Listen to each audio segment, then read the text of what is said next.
Shalom saudaraku, kembali kita berjumpa di hari Minggu 15 Agustus 2021, Minggu ke-12 sesudah Pentakosta, dalam program Perenungan Pagi Maturia Ministry. Puji syukur kepada Kristus Tuhan untuk anugerah kehidupan di hari ini, bahkan bagi setiap kita yang diperkenankan untuk mengingat rayakan usia kelahiran dan usia pernikahan.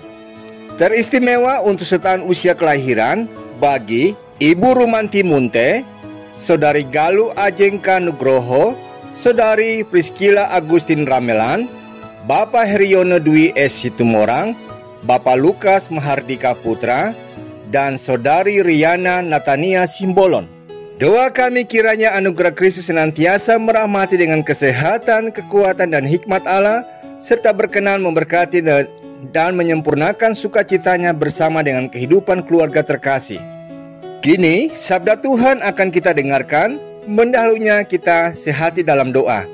Ya Bapa, tolonglah kami dengan kuasa Roh Kudus-Mu, sehingga dengan hikmat Allah kami dimampukan untuk memahami, memaknai, dan melakukan kehendak firman-Mu dalam kehidupan kami masing-masing.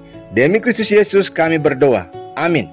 Bacaan Alkitab terambil dalam surat Roma pasal yang ketiga, ayat yang ke-21 hingga ayat yang ke-26 yang menyatakan, tetapi sekarang, tanpa hukum Taurat, kebenaran Allah telah dinyatakan, seperti yang disaksikan dalam kitab Taurat dan kitab-kitab para nabi, yaitu kebenaran Allah karena iman dalam Yesus Kristus bagi semua orang yang percaya. Sebab tidak ada perbedaan, karena semua orang telah berbuat dosa dan telah kehilangan kemuliaan Allah, dan oleh kasih karunia telah dibenarkan dengan cuma-cuma karena penebusan dalam Kristus Yesus. Kristus Yesus telah ditentukan Allah menjadi jalan pendamaian karena iman dalam darah-Nya. Hal ini dibuatnya untuk menunjukkan keadilannya, karena Ia telah membiarkan dosa-dosa yang telah terjadi dahulu pada masa kesabarannya. Maksudnya ialah untuk menunjukkan keadilannya pada masa ini, supaya nyata bahwa Ia benar dan juga membenarkan orang yang percaya kepada Yesus. Demikianlah sabda Tuhan. Saudaraku, ibaratkan daur ulang terhadap barang-barang yang sudah dianggap sampah, dibuang karena tidak bernilai lagi, dan diproses ulang menjadi barang berkualitas yang bernilai tinggi, seperti kertas, serat, dan plastik. Bahkan air yang tercemar limbah pun dapat didaur ulang, sehingga menjadi barang yang bermanfaat bagi manusia. Demikian dengan kehidupan kita sebagai manusia. Oleh karena dosa seperti sampah yang selayaknya masuk dapur perapian. Narasi dalam surat Roma yang menjadi nas bacaan kita di saat ini menjelaskan kehidupan kita sebagai manusia yang berdosa itu. Dikatakan, pertama, semua manusia sudah berdosa dan selayaknya dihukum. Kedua, tidak ada seorang pun yang dapat menyelamatkan dirinya sendiri dari hukum dosa yang menantinya. Dan ketiga, manusia sudah kehilangan kemuliaan Allah. Manusia berdosa selayaknya sampah.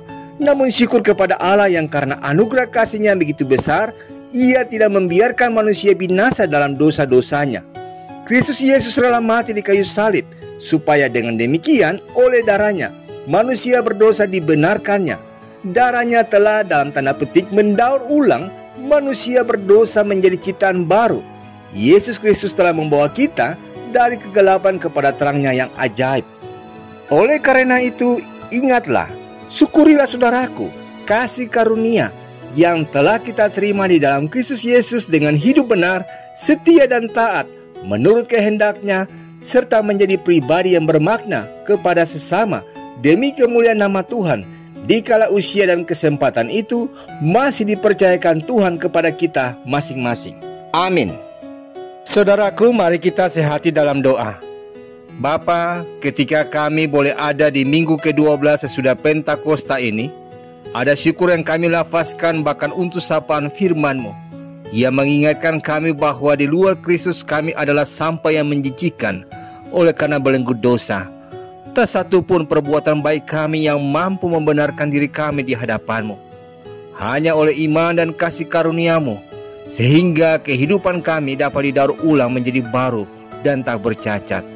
Tolonglah kami dengan hikmat-Mu, kuduskan dan layakkan kami untuk membawa diri kami bersama dengan kehidupan keluarga kami dalam penyembahan via ibadah minggu sebentar, sehingga anugerah berkat-Mu menjadi bagian dalam kehidupan kami. Demi Kristus Yesus kami berdoa. Amin. Selamat hari Minggu sahabat Maturia Ministry. Ingatlah, dulu kita sampah, tapi oleh karya salib Kristus kita didaur ulang menjadi berharga. Sebab itu jangan sia-siakan selama mempersiapkan diri bersama dengan keluarga untuk bersekutu dalam ibadah minggu via channel YouTube GPIB Maturia Lampung pada pukul 9 waktu Indonesia bagian Barat. Tuhan Yesus memberkati.